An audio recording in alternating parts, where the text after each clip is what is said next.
have something that causes this awakening that arose from inside you. It wasn't under your control.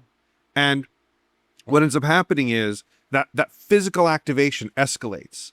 And just like a snow globe, you shake up the snow globe, it takes a little bit of time for it to come back down. And when your snow globe got shaken up while you were asleep and you're awake, you can't make it fall back down faster. There's nothing you can do. You can poke at it, make it go slower, but you can't make it go faster. You just have to wait till everything settles back down.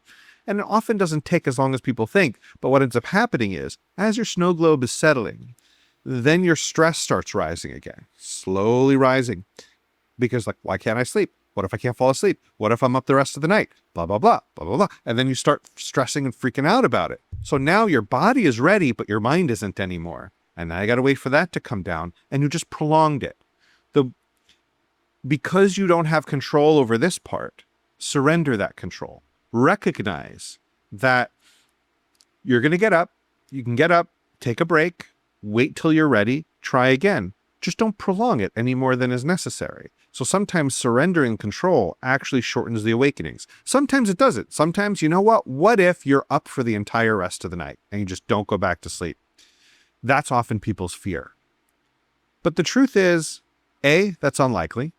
And B, even if it does happen, you'll be fine the next day. And guess what happens if you're halfway through your dinner and you just lose your appetite and you just don't eat the rest of it? What happens the next day? You don't die. You just are a little more hungry. And you'll eat a little more the next day, and the system will correct itself. Overcorrecting is the problem.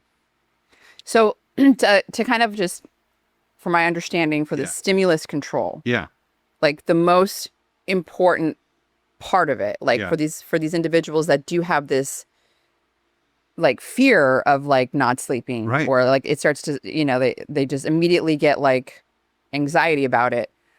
The best thing is to surrender, or is that like the strongest part of the stimulus control? Yeah, it's the performance anxiety. The fear is what's creating the activation that's getting in your own way. So recognizing that it's not under your control, trying to control it is not going to help. Nobody got to sleep faster by trying harder.